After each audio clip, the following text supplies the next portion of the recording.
Assalamualaikum warahmatullahi wabarakatuh. Selamat sore pemirsa, berjumpa lagi dengan saya Ratri Gandis. Tentunya di acara Kompak, komunikasi peka, aktif, dan kreatif. Kali ini saya membawa tema curhatan mahasiswa di masa pandemi saat ini. Di saat masa-masa sulit seperti ini, pasti banyak curhatan, baik dari mahasiswa, orang kerja di jalan, buruh pabrik, dan lain sebagainya.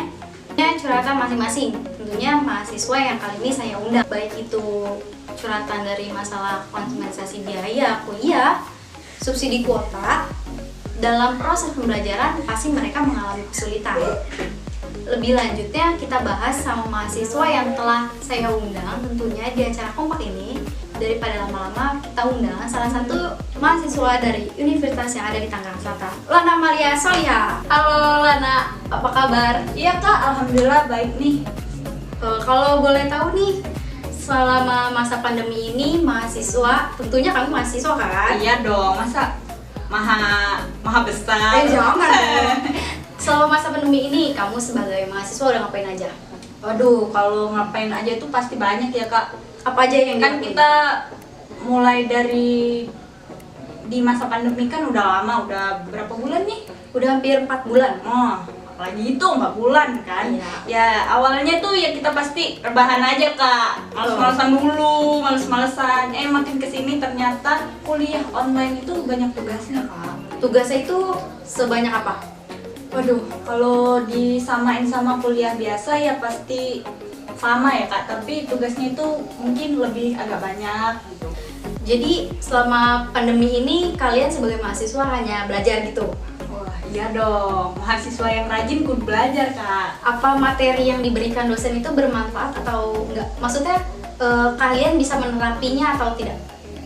Ya kalau dibilangin kuliah online ini seperti tergantung di kita ya Kak, dan tergantung di dosennya. Kalau dia ngejelasin menggunakan audio visual, media kayak gitu ya bisa diserap sama kita. Kadang tuh juga ya nggak masuk Kak, cuman melalui WhatsApp atau hanya Google Classroom kayak gitu.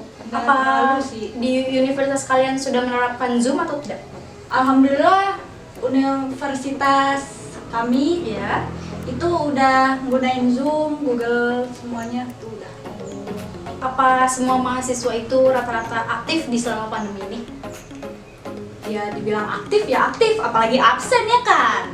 Oh, berarti absensi tetap berjalan. Iya, kudu harus berjalan Kak, harus mengikuti prosedur. Di kamu sebagai mahasiswa memandang teman kalian di masa pandemi ini mengalami kesulitan juga atau enggak?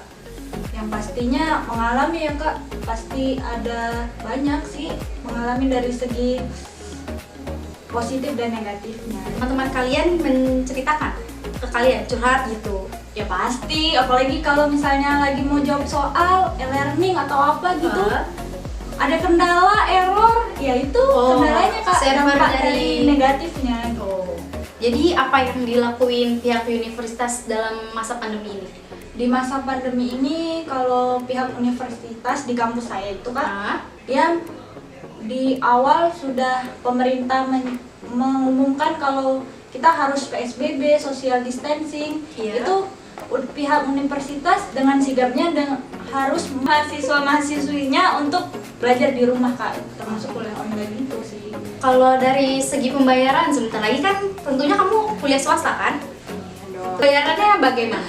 Pembayarannya ini ya Kak, saat itu universitas kami kalau dari pihak tidak memberikan kompensasi untuk pembayaran kuliah dalam pembayaran semester. Jadi kuliah seperti biasa atau kuliah seperti kuliah online seperti ini sama aja pembayarannya Kak. Selama proses pembelajaran ini kan memakan kuota sangat banyak.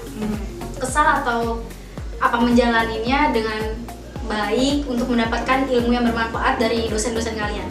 Ya yang pastinya masih bersyukur sih kalau kita masih bisa kuliah, jadi nggak ada penyesalan gitu. Jadi dijalani aja kuliah, ya enjoy.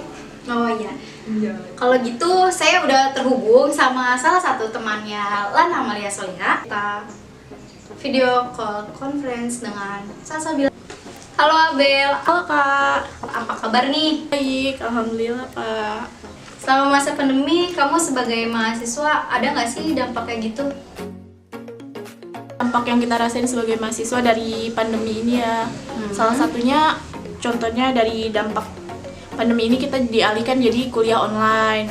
Nah, kita dari kuliah online ini kita dapat dampak positif dan negatifnya tentunya. Kalau boleh tahu, apa sih dampak positif dan negatifnya? Dampak positifnya gini Kak, kalau menurut aku sendiri ya, kita kan belajar jadi lebih fokus ya, karena sendiri nggak ada gangguan kayak suara-suara semacam di kelas kayak belajar tatap muka seperti biasanya. Jadi kita bisa lebih konsentrasi nyerap pelajaran gitu. Tapi menurut kamu enakan kuliah tatap muka atau online? Menurut aku sih awalnya kuliah online fine-fine aja ya, cuma makin kesini kayaknya makin jadi beban juga. Menurut aku sih emang lebih efektif kuliah tatap muka. Selama ini dosennya tuh menyampaikan materi enak, mudah dipahami nggak menurut kamu? Mungkin ada beberapa dosen yang nyampein materi dengan cara yang mudah difahami ya Kak. Cuma kan cara dosen nyampein materi itu berbeda-beda. Ada yang berbelit-belit, ada yang singkat tapi kita mudah memahami gitu. Nah, yang berbelit-belit ini yang jadi beban buat kita gitu. Apa bakal masuk kuliah tatap muka lagi atau enggak? Aku Sepertinya sih seperti itu gitu. Karena kan sekarang juga udah masuk new normal. Nah, harapan kita sih bisa kuliah tatap muka lagi seperti biasa. Kamu sebagai mahasiswa mengeluhkan nggak sih kuliah online dari rumah ini? Enggak sih, enggak mengeluhkan. Tetap semangat aja ngejalanin kuliahnya gitu. Cuman agak ngerasa kurang efektif aja, nggak kayak kuliah tatap muka gitu. Ini pertanyaan yang terakhir buat yang di rumah. Peraturan PSBB, apa yang diharapkan kamu sebagai mahasiswa di new normal ini?